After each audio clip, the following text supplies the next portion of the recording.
y'all doing, man? We back today. We back again today with just another day episode, man. Back with my boy Alan, man. Say what's up to the viewers, sir. man. Back in here. AJ. Sir. My boy AJ Allen. I call him Allen. I gotta call him AJ. You know what I'm saying? But now it's been a minute since we shot our episode. We shot our last one like what 3 weeks ago. 2 weeks ago. Yeah, like, 2 weeks ago. Yeah, about 2.5 weeks ago. Like some stuff happened in between where I couldn't drop it, but I'm finna get back to that. Get it back on my old phone and get it transferred over to the new one where I can edit it and post it because it was some real jewels in that video. But you know, we back here with another one. Today we're going to touch on a little more of like personal topic when it comes to the men's side today of like how we do things and how we see things and kind of like a little spitball section going on type thing. Other than that, bro, how you been enjoying your day and your week so far? Been pretty good. Just usual working. All right. Working out, getting to the content. Yeah, but it sounds about normal. Like so you've been on the routine, bro, and honestly, it's like one of the topics I want to get into, bro, because I noticed over like since I've known you since the start of January, you've been on a strict routine, bro, and I ain't gonna lie, you've been like getting into it and like basically like that topic is that we're talking about. Basically, I got written in my phone is called cut out temporary happiness for real happiness. And I know like when I met you, like it's a lot of things that we talked about, you know, off camera that I had no idea you was going through, and like it was crazy because like it was going through the same exact stuff at the same exact time, and none of us ever knew. Exactly. And it's like you was in that grind mode, and like being in that grind mode, like you really do got to cut out the things that do make you happy, that do satisfy you, because it's like it takes away that hunger, like it takes away your time, or like it takes away that money, right? And like so like kind of like get into like a basis of like coming from your perspective, like how it is being a man that had to do that had to cut out that temporary happiness because you had nothing. You was literally homeless. You was in your car. You didn't have the apartment. You didn't have the money and like, you know, like everything you got now. Like, yeah. Well, I guess in my mind, when I got into the situation, I really just thought like, this is sink or swim. And, I definitely I made a video about it as well. When you're dealing with yourself or other ones or like your loved ones and everything like that, sometimes you have to do the hard things, or you can go through the situation, and if you choose not to do the hard things, it's like those two outcomes, it's like you're either gonna sink or you're gonna swim. So it's like when you get into these bad situations and everything, you gotta make a decision. So it's like I'm gonna strap up the boots and just put them on the ground and, you know, get to work, put my head down, whatever I'm feeling really ain't important when I think about the grand scheme of, you know, the whole situation. You just really gotta, you know, put everything aside that I guess you would like or want in the moment, and, you know, do what you need to do and getting it done. So like how often did you like talk to your family or see your family who was like kind of going through that track? A lot of people like they don't talk about stuff like that. Like they talk about, oh yeah, I was on that grind, this, that, and the third, but like people don't really know. It's really harder than like what you really think, because like you are in that grind mode and like you are like going through these challenges. It's times you really do go ghost from like the world. Like nobody knows where you're at. Nobody knows how you feel. Like it's times where you feel like you're at your lowest emotionally, but you know, like nowadays in this generation, like people now they view status and like who you are like financially and like basically like how you look over like your emotional aspect and like how you feel. So like I know it's time you probably like sat there in your car and like, damn, like I got nobody to really talk to about this because I can't let them know what I'm going through because I might get judged for this. Yeah. You know what I'm saying? Yeah, I wasn't really worried about like the judgment part. It was just I didn't want my like burden on anybody else. You know what I'm saying? So like there could have been people that I could have, you know, hit up to, you know, get a room or, you know, get some type of sheltering at that time. But I feel like of what it would have cost on top of what I already had to, you know, pay for. So it's like I'd rather just, you know, bite the bullet, kind of make it seem like I'm not going through what I'm going through. Because for the most part, I ain't gonna say for the most part, like nobody knew what I was going through. Like no family, like what I would tell my mom. Like my mom thought I was You know what I'm saying? I was just like working all the time, or just just occupying my time with something like all times through the day. But it was almost I had to, just so I can make it to the end of the day, and find somewhere to sleep and all that, everything. And like So that was like like I said, me and you went through the same thing at the same exact time. Ironically, but I know when I was going through that, like, man, I really felt like low. Like it was, like I felt low. I felt really defeated, but at the same time, like I definitely had hope. Like cause I always, I always knew that God gets me out of whatever. As long as I can continue to have that faith, no matter how down I am or how low I am, He's gonna always figure out something for me. But man, them days being in that Planet Fitness, like taking showers, brushing my teeth, and waiting on the showers. I get in the shower cold as hell. Right. I'm just like, man, this shit sucks. And like I said, after work, bro, like I really had nothing to do because I didn't have money to spend on myself. I didn't have no leisure money. So like, it was like when I had that gym and I had that car, that was it. To the point where, like I said, I went to that gym to take a shower. It's like I had to live. Because like I'm already in here taking a shower, brush my teeth. I might as well go ahead and hit the weights. And that's when I can say that it was like one of them like sweet but bitter moments, because it's like it sucked that I was going through that. But if you look at it from a different perspective, like I got so much more out of it. Like I was able to work out. I was able to read my Bible. I was able to do a lot of things that when I did have everything, like I didn't have time to do. I didn't make time to do. Right. And like it was like God was forcing me to get closer to Him and make that time and make that sacrifice. Like, nah, you don't need no woman. You don't need your parents. This is me and you right now. Right. And I'm gonna make sure that you learn about me, or I can make you glorious on this earth. So when you do meet me, you'll be glorious in heaven as well. I feel like that's one of the things that people can do to help themselves out is really to switch up that dialogue in your head. Just like how you were saying, like you get to, do these things. Like I'm blessed to be able to, lift and put that work into my body, taking that serious and to get you into that routine, because that's at that time when I was homeless. That's when I built my consistency with going to the gym and really loving it, and just like falling back in love with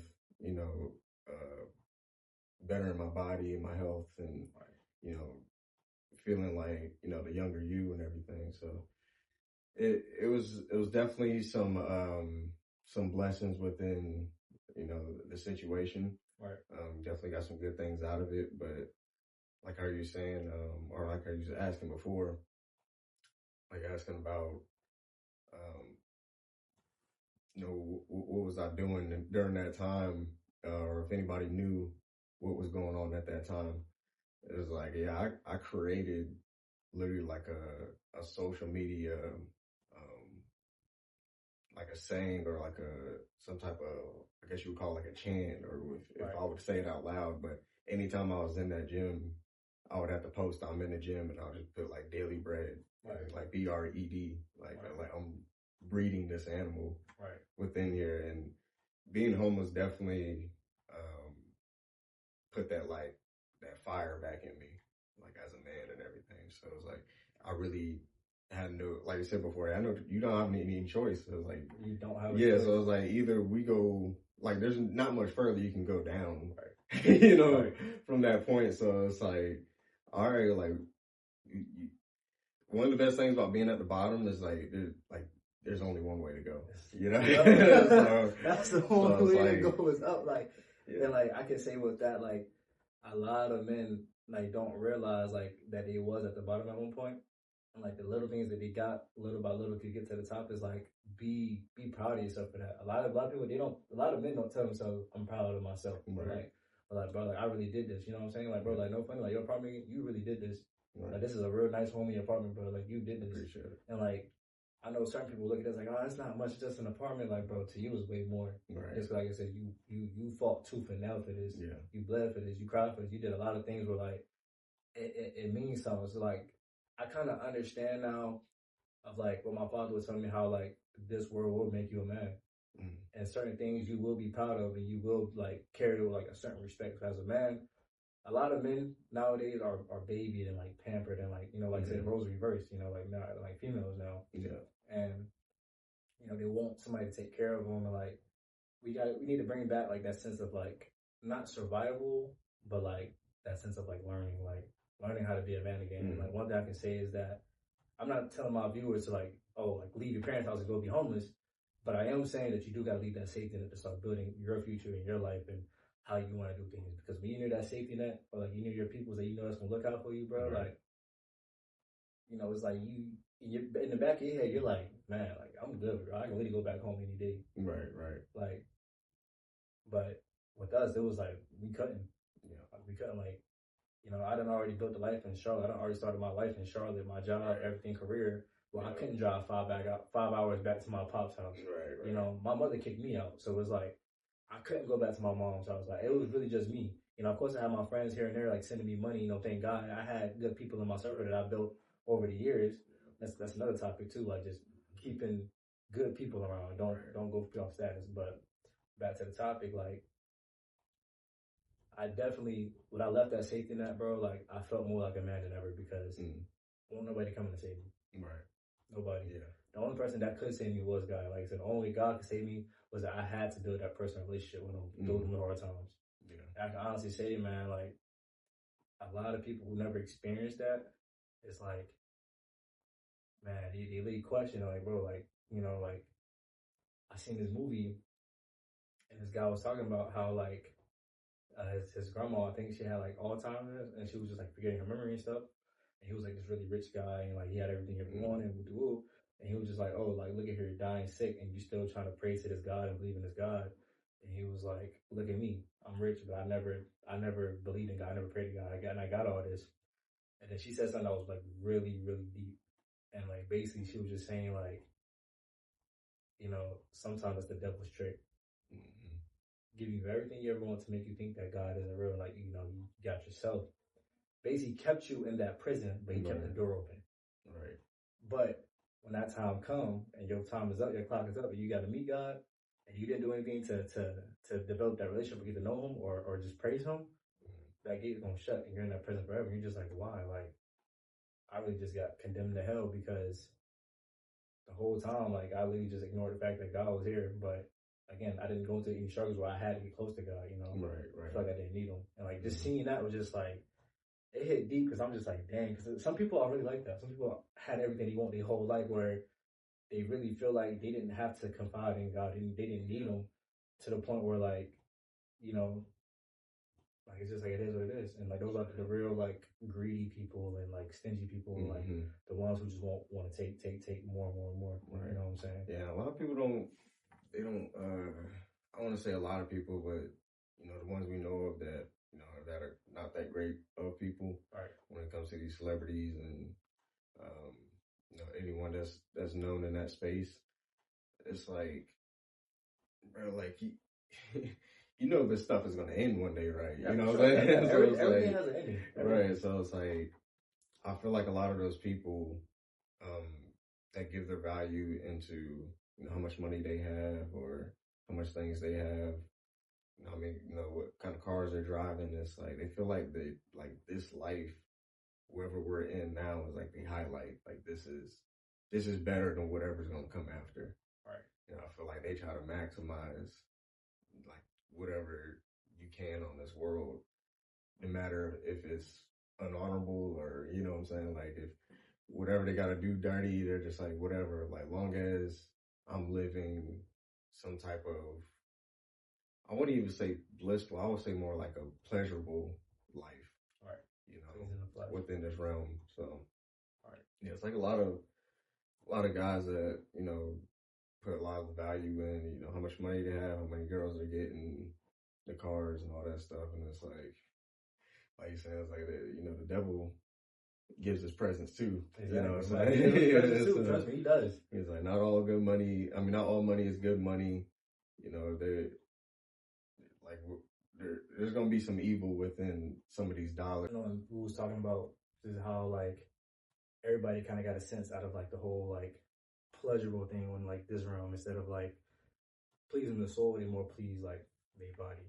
Right. And Yeah, I was saying, people really think that this realm, this life is the highlight, and if you're I feel like if you're a spiritual being, you know, somebody that, you know, really believes in a higher power, um, you know that like we're gonna return to whoever our soul is native to. You know what I'm saying? Like wherever we come from, wherever that source is. And this is just we're inhabiting a temporary body. You know, of like this whole almost like this whole realm is I guess a temporary area. It's like almost like a training grounds for the soul. Almost, you know what I'm saying? But definitely I feel like if you believe in a higher power in God and knowing that you're gonna return to something that's more familiar, and I think living for that and like living in the within the right rules and morals and everything, having the right values and getting back towards that is definitely gonna be like the highlight, instead of thinking that this is when people are pretty much innately bad and there's a lot of bad that goes on. So it's like there's no way that this can be, you know. You say it can't be like this. Is more of like a training ground for real. And like, you know, there's levels to it. Like you said, like we're cutting out that temporary happiness for longer satisfaction. Like basically, like don't worry about your flesh. Don't worry about the girls. Don't worry about the cars. Don't worry about the money. Don't worry about proving yourself to people. Like worry about proving yourself to God. So like I said, like obeying your spirit and denying your flesh. Because I know, like I said, I can attest to it, because like I said, at one point I was that person that was obeying my flesh, like folding to my flesh, and like the more I did it, the more empty I felt inside of it, and the more like, you know, like I try to get more out of it, but it won't do nothing for me. Like you know how like when you first smoke weed and it's like the best high ever, and then like afterwards, over time, for the one that's smoking a lot, you don't really feel it no more. You just gotta do it because you just gotta do it because your body, your flesh is so used to it. But like once I started cleansing myself of like my flesh, it started being more spiritual.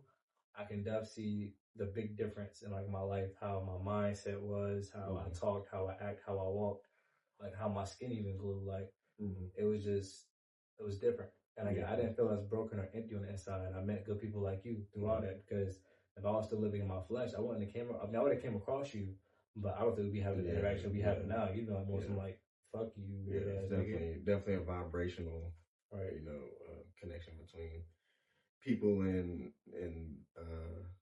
just opportunities. I feel like, you know, opportunities have a certain frequency, and like you know, everybody has to, you know, everybody's vibrating, and you have to vibrate at a certain frequency to get on a certain channel to, you know, be within that, you know, that area that you want to be in, or that you're striving to be in.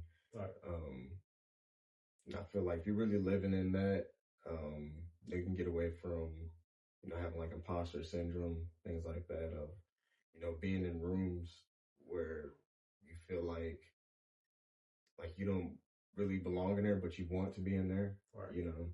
I feel like when you're really living in your truth in your body, you know, you're feeling good mentally, spiritually, physically, you know, you taking care of your health. I feel like you can walk in almost any room and feel like you can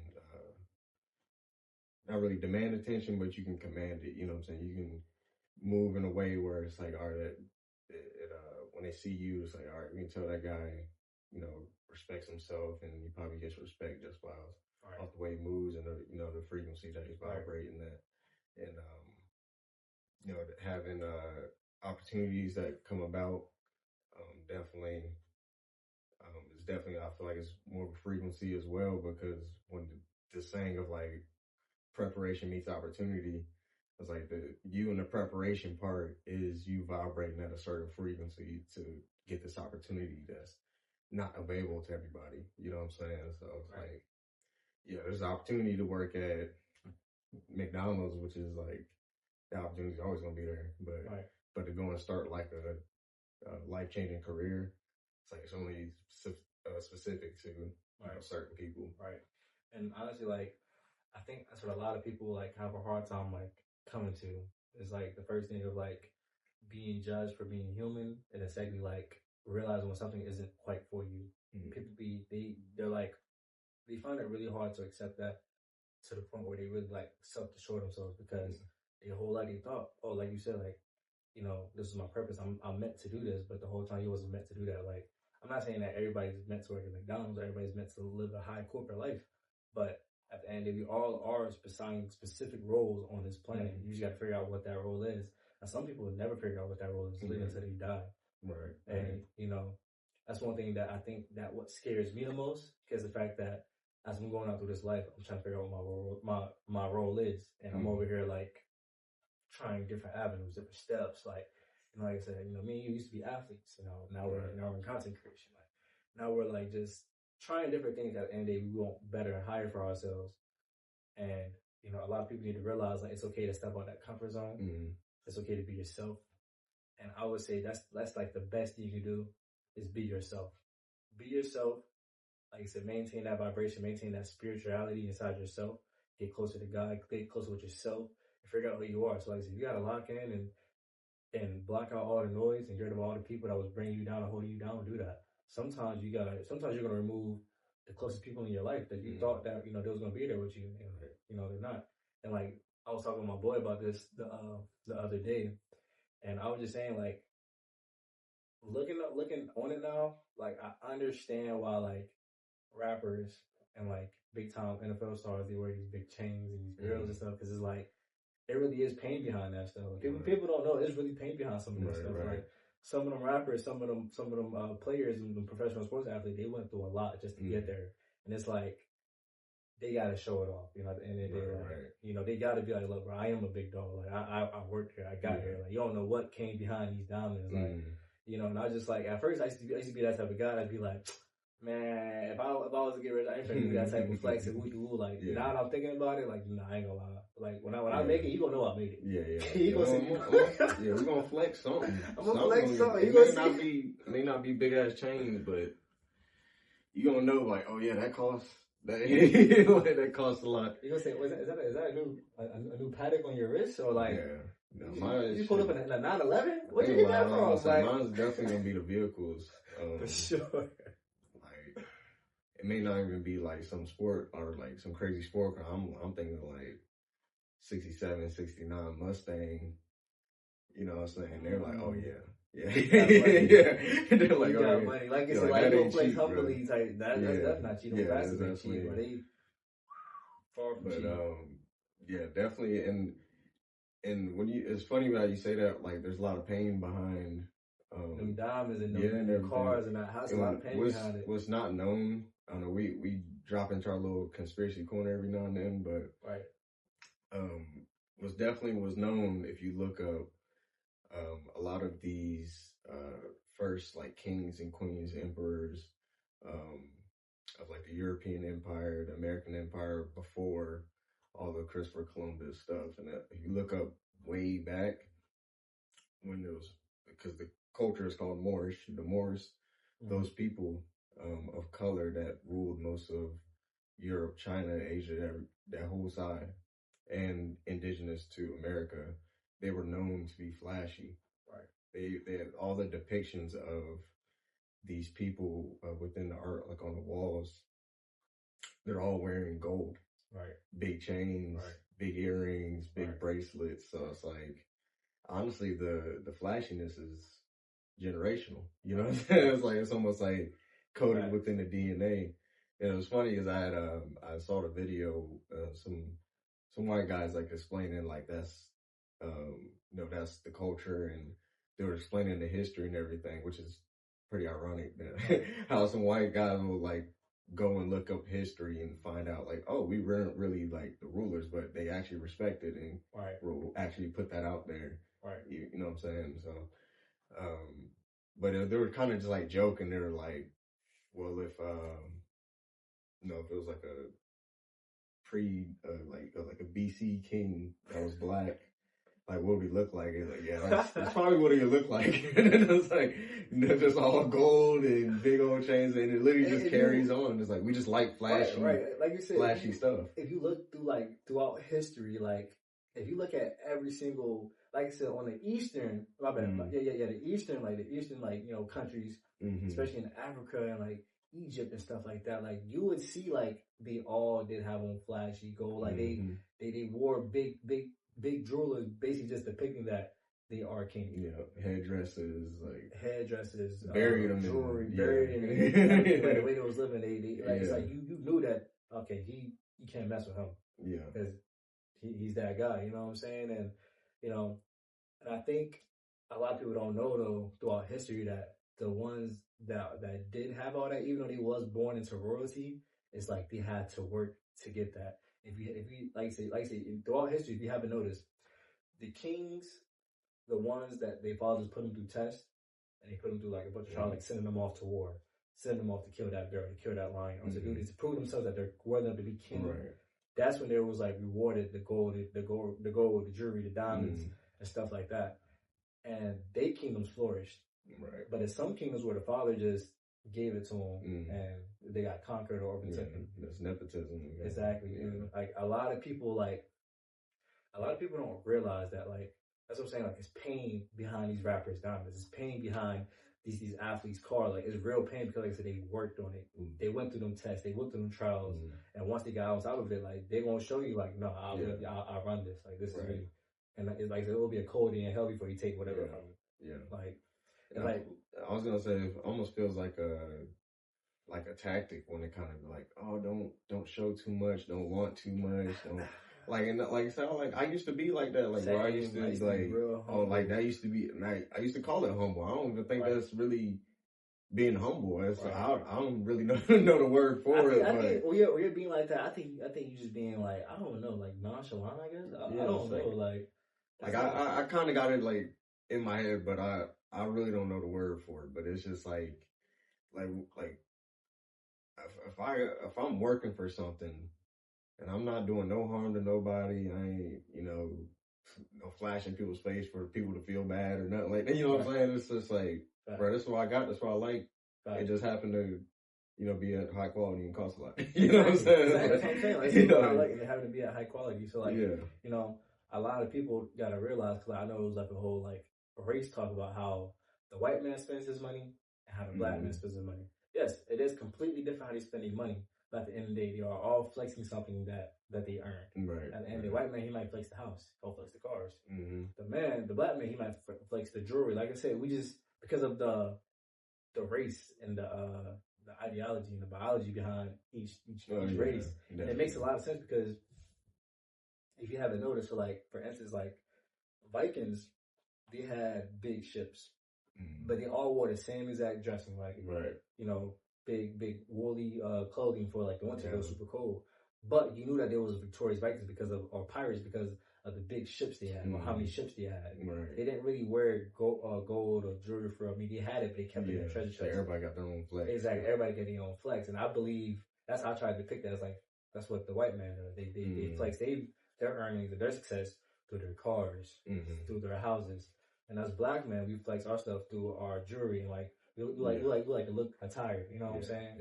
And don't get me wrong, we flex through cars and houses too. But like the white men, they don't really care. And I feel like the stuff they flex is just not as sexy, quote unquote. Basically, you know what I'm saying? It's like, I can't say that because it's sexy to some of these white dudes, man. I ain't gonna lie, y'all be having some clean ass suits.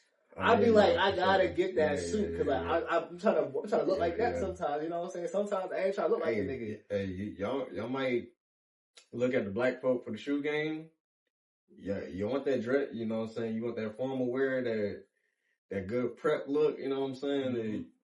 Y'all look at the white folk, where they be killing the dress shoes and everything. They be killing the goddamn dress shoes, man. Goddamn Prada suits and like, shit. I know dudes, like the black dudes, they like the dress shoes, but y'all be killing the loafers, bro. Like, y'all gotta... I'm trying to tell you. We gotta give them a break, but you gotta diversify, you know. That's what I'm saying. I feel like, man, like, it's beauty in, like, every race, in, like, every culture. Like I said, like it's a lot of hate towards white men, towards, like, black men, but at the end of the day, it's like, they all have their own flex and their own type of way. I even like the Japanese, like, oh, yeah, swag, what do you call them? They even got, like, the, I forgot the name of them Jones, bro. Yeah, I forgot too. I already forgot the name of it. I can't think of it right now. Come about. I think it's called Kimono. Yeah. Kimonos? Yeah. Oh my god. Yeah, they're fire. That's what I'm saying. Like every different race They got their own flex, bro. Yeah. Like that joint be. That's what I'm saying. Like the white man in suits, the Japanese man in komodos, the black man in the shoes and the swag and the jewelry. You catch a Southern Mexican. Bro, them cowboy boots be fire. Oh, them God, cowboy boots be fire. That hats be fire. Yeah. I be like, man, I ain't gonna lie, bro. Yeah. These women be beautiful. God forgive me for lusting with the eyes, but man, oh man, why would you make them like that? I wonder why I like Houston so much, boy. Yeah. I ain't gonna lie. We need to go to one of them little Mexican rodeos and have a blast. Yeah. I ain't gonna lie. These drinks be amazing and it'd be lit. I like my Hispanic culture, man. Love the Hispanic culture. I'm trying to tell you, I ain't gonna lie. I really like all the culture. I can't even complain just because like I know like have you ever gotten to like the so like you know like you be hearing like the different stereotypes and like you know they be like you know once you go black you never go back or like once you go white your credit gonna get right, you know what I'm saying? Like every culture, every race like has its own perks, bro. It's like all about choosing what perk you want. That's why I always say, bro, I think combining races is beautiful. Yeah. Because a lot of people like they so stuck on the keep it pure. Like like mix that joint and see what you can get out of it. Like I ain't gonna lie, man. They might have to say for the Hispanic woman, it's like once you go spicy, shit get dicey, goddamn. So she might be going good for a little bit, but she might got there and you know what I'm saying? She might got there and get your ass. You gotta stay straight. You gotta be on your A game. Bro, it's funny you say that, bro, because like I was talking with my boy about this, and like I was telling him, I'm like, man, like no funny. It's I don't know, cause like I said, I've had a black woman, I had a Japanese woman. Now like okay, those two flopped. I said I'm gonna try a white woman again, just cause like I said they are the most submissive, but they can be trifling and they will not fight for you. They will never call police before they fall. Now one thing about an Hispanic, a Latina, they're like a perfect combination of the white woman and the black woman because they're gonna submit. They're gonna submit to you. But at the same time, they're gonna be the bitch ass. They ain't about to take no shit. They ain't gonna take no shit behind your name. If you got yourself a Latina woman behind your name, they not fucking playing about you, bro. I'm gonna let you know this. They not playing about you. Like they will really kill somebody for you. They ride or die for you. They really ride or die. And like you break their heart, they might damn near kill you. I'm being so serious. Like that's what I'm saying. Like, bro, you dating a Latina, man, you gotta be prepared for that type of love. They love so hard, bro. Like they don't play when it comes to that loyalty or that love. That's how I was just saying, like, man, I might gotta get me a little, you know. Want to slide back to the brown side. Yeah, you never know, you know what I'm saying? But you know, right? All this is just, you know, metaphor, not metaphorical talk, but all this is just like stuff that I know through just personal knowledge, you know, and through, you know, knowledge of my friends. Definitely personal experience. Yeah, I'm about to say, this is not like me saying I'm finna go get a Latino woman. Like, no, I'm just saying, like, each different race, each different gender, each different person, they all have their own good perks to them. Like I said, the Latino, like I said, to me personally, they're a good mix of, again, the white woman and the black woman because they're very submissive. They listen and they know their roles. And then they have that heart and that courage of a black woman where, like, they're not going to take no shit behind you or behind your name. They're going to love you. They're going to protect you. And they're going to make sure that your name is well respected in these streets. Because if not, if somebody say anything crazy while you're not around, you might be getting a call from the jail saying, yeah, I got locked up because this one dude was talking crazy about you and I struck him. Like, that's it. No questions asked. Yeah. And you're like, God damn, like, it wasn't even that serious, you know what I'm saying? But that's just what it is. Like, damn, I know she loved me. I know she loved me. I know she loved me. But, I was going to say, like, before I kind of move to this next topic. Definitely on to the next one. Oh yeah, I think I know what about waiting for the perfect time. And shit. I think I know what topic you're talking about how like the like you said, how like the status of like a man and like. Oh yeah. So like with the so it's like my hot take, man, with career woman. So with them and so career women are looking for a certain type of man. I would say, just generally speaking. And that man is probably also successful, has his things together, has his own place, all the things that you would hope for, financial wise and just situational wise. Like he's good by himself. He's just looking for a woman. And I feel like the career woman wants that type of man, but that same type of man that's in that position is not looking for that type of woman. Somebody can correct me if you are one of those men, because I'm not. So, so I'm not one of those crazy, well, not yet, crazy successful, crazy successful men that got all that bread and everything. But right. I believe that type of man, just me speaking from a man's standpoint, that type of man is not looking for that type of woman. No, never. So it's like we're not trying to find somebody to like match our ego or match our masculinity. Like, no, we're trying to find somebody that just knows their role on this planet.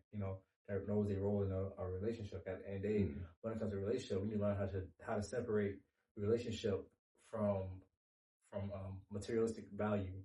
A lot of people, when they get their relationship and materialistic value put together, and they get it mixed up, when they thinking that materialistic value what makes a relationship good. Like, nah, a rich man will easily wife a woman at McDonald's and give her a great life, because he's seen her qualities of a woman, not of her status, but of who she is biologically, of who she is morally, who she is just in the heart. Like I said, you won't see a woman of status take a man off the streets and give him to a home and marry him. You'll never see it. I've never seen that. I'm not trying to bash on a woman. This isn't a hate podcast or like a misogynistic podcast. This is just honestly the truth. Like, you will never see a woman take a good man or a good man that wasn't blessed with like the opportunity to become something off the streets or out of McDonald's or out of Wendy's or out the mechanic shop and marry him and put him into a better life. Like, you'll never see that. That's because, again, women feel like it's not their role to do that. It's the man's role to take care and to provide and to do those things, not theirs. So even a woman of status will never do that, because, again, biologically, that's what they feel, and that's really how they're made. Unlike us men, we are the selfless creatures. Yeah. Like, this isn't false. This is, if you look into the Bible, when you really read into stuff, women are the more selfish creatures compared to men. Men, we are the more selfless and the more romantic, because when we do stuff, we do everything to please you, to make you happy, even if it's messing us up. Right. And 9 times out of 10, like those type of men that have reached that success from that type of value, they're most likely gonna be over 30. Exactly. So like 30, most of the 40. Time, on average, men around 33 to 35 when they actually reach that kind of status. So by the time they get to that point, they're not looking for a 33 to 35-year-old woman. You know what I'm saying?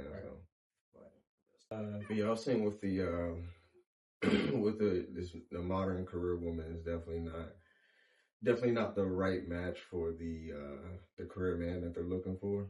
Right. Like you were saying, with most women that make more money than a man or any man that's interested in her or is trying to approach her, it's damn near. It's grits. It's done. Yeah, 99% of the time. 99, like almost 100 guaranteed. Like, yeah, they're like, nah, I ain't going for that. Because if you ask any woman, no matter what status they are, they can be. They'll tell you straight up. Shit, Michelle Obama again. Right. It don't matter. Like, shit, they're gonna be like, yeah, I'd like my man to make more money, or you know what I'm saying, or have some type of and business career or something like. And that's like the sad part about it, because it's like you said, everybody, especially like women, like I said, they're the more selfish creatures, so like they expect a lot more out of the man, more than they would like expect out themselves. And it's like you could have that status and you could have all the things to where you're up there, but it's the fact that your man isn't doing better than you. It's like, it's kind of a problem. And then when your man is doing better than you, it's just another problem. So it's like you can't really win for it with them, because like I said, they just think all for self. Right. And like that's the problem. Like I was saying, if a man can take a rich man can take a broke woman out of McDonald's and give her everything, and he's the happiest guy in the world, why can't a woman take a man out of a messed up situation and boss him up? Help him get that barber license. Help him get into an aviation program where he can learn how to fix planes, where you can make $300K a year. Help him get to these positions where you have the knowledge or you have the connection to put him in that position. Because at the end of the day, love is no longer love. Now it's based off materialistic value. And that's the problem we have in today's generation. Like, everything is materialistic now. Nothing is ever genuine love. And like I said, if you really do love somebody, you don't really care what they got, who they are, what they're doing. If you love somebody, you love them, and you're gonna stick it out with them. And and you gotta understand like the role and the nature of I guess both genders. Right. You know, like a good example, I know we was talking about like the Adam and Eve last time. You know, within that story, like I said, Eve was only tempted to do what she was already, you know, was trying to do anyway. It was just like the devil just gives you a little nudge. He really can't like make you do anything. Exactly. Like the devil, Satan has no power over you at all whatsoever. Right. He always gives you a choice. Like you can do it. Like he'll try to persuade you to do it, but he's not making you do it. You're doing it all on your own. Yeah. And like you said, it's just sometimes that selfish desire comes in. Don't get me wrong, us men, we have a little bit of selfishness in us too. But again, I would say again, we are the more selfless because again, when we become men, we taught to provide and give back to our family, build our family. And again, that's selfless. Right. A woman is taught, find you a good man's gonna take care of you. That's selfish. And even check this, like with Adam, like his role within that garden was to be selfless. Exactly. Tend to the garden. Tend to the garden. He said, tend to the garden. And when Eve ate the apple, and he came to Adam, and he asked you where were you? He wasn't asking you where were you physically. Right. He was like where were you when you're supposed to be holding up these morals, these values, these rules. Right. Like, where are you here? Right. Like, why aren't you following me? You're following, you know, whatever your desires are and everything, not keeping an eye on the help that I gave you. Right. And it's like, and even him is just like, no, she ate the apple. You know, kind of trying to put the blame on it and like take the load off. He's like, no, I gave you that responsibility. Right. Exactly. So, like, literally, that's the responsibility of being selfless. Exactly. And like one thing I can say with that story is that like the story, it goes into a two-way category because when God made man, he gave us the man over everything. And again, he gave man domain over everything. So when it comes to that woman, Adam let Eve roam off into that garden and let her bite into the apple. At the end of the day, he was really supposed to know where she was at. But again, he wasn't doing his responsibility. But like I said, being that selfless leader and making sure everything's in order, everything's intact. So when Eve did that, and she bit into that apple, it was like that was selfish of her. Knowing that God literally said, do not anything but this tree right here. Right. But again, you let your own selfish temptation get into you, and then this is where man failed, first time failing as a leader, or falling as a leader, and that was listening to their woman. And when Eve was like, bro, just try to, I'm trying to tell you, you're gonna learn so much, just do it. That's when Adam became tempted. It was like, you know what? Maybe she right. Maybe I should, and boom, condemn this all to hell. Like really depends, everything. Depends on where you're at as that leader. Right. Because, like you said, like with women, they're going to amplify or destroy you. That's it. So it's like you got to be the, I would say, like the controller of the nucleus of it. And it's like, are you going to get charged up or are you going to get, and like, that's why I try to say it's good to pick, when you pick your spouse or your partner, you got to make sure they align with you morally. You got to make sure they don't take and they give more than they take. Because at the end of the day, like, you're going to naturally want to give to your partner and give her the world. That's just natural. Like, you've been doing it for thousands of years. But is your partner emotionally intelligent enough, morally strong enough, and spiritually present enough to put back into her man and to build him back up, to help him build his empire and watch them take over the world? Because like I said, that's one thing that us people, especially the black man, has lost in the sense of building kingdom and building empires. You know, again, that's because we're so much against each other. We're not for each other, and that's why we have such, you know, domestic violent relationships.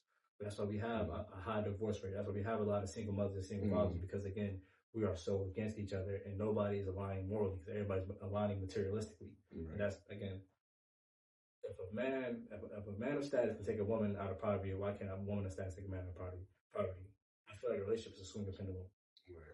Everything has to go. There is no gender specific roles. There is no nothing. Like, if y'all are together. Y'all are one. Y'all are one body, one mind, one heart, one soul. Right. And that body has to work together in order to survive. Yeah. Ain't nothing moving efficiently without it being in alignment. Nothing. That's with anything you do. Nothing. Yeah. Even with your car, if your wheel's out of line, You know, you forever in the shape. You know, the faster you go, the worse it gets. Exactly. Right? Exactly. The worse it gets. That's Faster like you go, anything with your fridge, with everything in life. Like everything is really just a big cycle and a big connection where like, again, we need partnership. We need help. Everything works together perfect. That's how God made it. Like, it's all the cycle. Like I said, I'm the type of person, I was telling my friends the other day that as a man, I need my real, I need my partner to help me get through this. I ain't gonna lie to you, because me personally, I am strong and I am independent. I can't do things by myself. Don't get me wrong, I get a lot more done, but I need a woman to be there for me, you know, emotionally. Right. I need her to get my mind back right when I am lost in that darkness. Because again, I done grinded so much where I really lost sense of who I was. You know, that happens. Some people, they grind so hard, they become super cold because again, they don't have that thing to go back to bring them back to like, okay, look. Their anchor, the grounding, Basically. And like, that's what I was saying. Like, no, I need my partner. And that's what I'm saying. Like, I do want a strong woman. I do want a woman that I can morally align with, and she can build me up to be the best, or build me up so that we can be the best. Because again, it's not just me, it's us as a whole, as a total. Right. You know, you're trying to build a foundation, trying to have the family that you envisioned. You know, the relationships, the memories, all that stuff that everybody envisions with that special person. So definitely having somebody that's solid is going to be the most pivotal thing, for your life and everything. When it comes to support, and you would say like 90%. I would maybe say more, even if they say it or not. Like a lot of men, they're looking for respect and acknowledgement. like just tell me that. It's so funny you're saying that, bro. I was literally telling like my friends the other day. I'm just like, bro, like all I really want is just respect. I said, I don't want nothing from you. The only thing I care about is you just respecting me and my name. Right. I was basically like telling them like the story, like, no funny, like after my toxic relationship, I met this one girl where she did something a woman has never did. Don't get me wrong. She definitely had her flaws and like her messed up parts and her stuff as well. But it was one thing she did that set the bar so high for other women and set her apart from other women. And again, she respected me.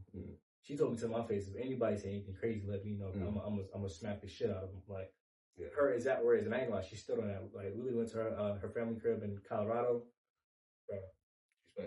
Bro.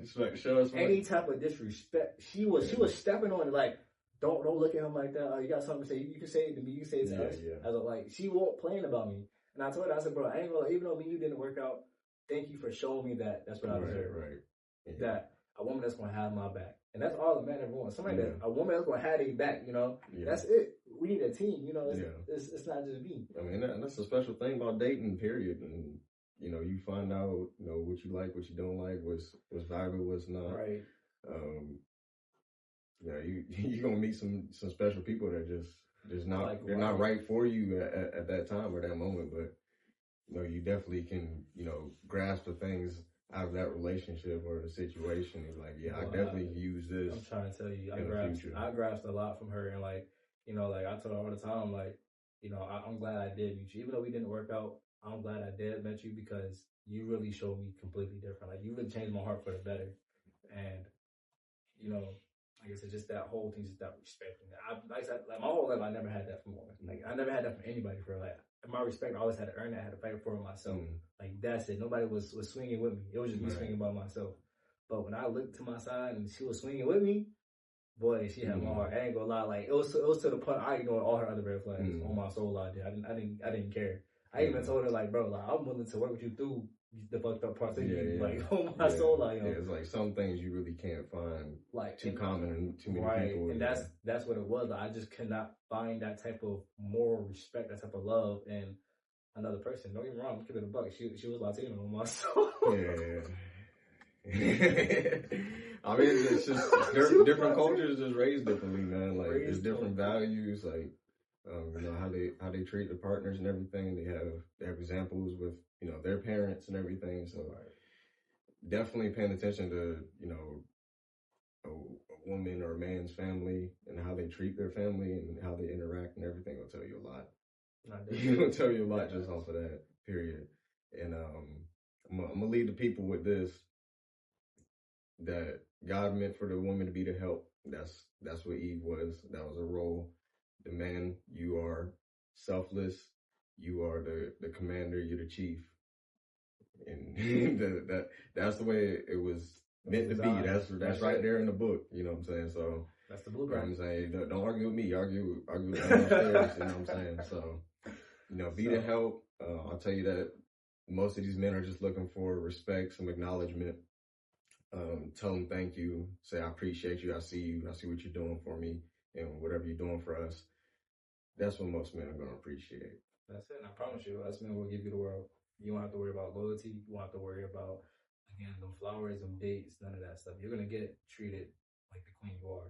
Like I said, you just gotta give us that respect and that help. Like I said, as men, you gotta realize, man, if you are a man, you have to be a provider. There is no if, ands, or buts about it. Like at the end of the day, like I get it, times is tough. And this is where your partner comes in to help you to become a better man, help you with the rank or help you with like the car payment. But don't put that responsibility on her like, oh, she has to help you, because at the end of the day, that's not her role. That's not her makeup. That's not her genetics. Your genetics is to do all that. That's how God made it. Like it says right there in that book. Go read it. But like so we're gonna end that with, just another day. I don't know. We got through it. And I ain't gonna lie, man. That was a good one. That was a good one, man. That was a good one. We'll catch y'all another time, man.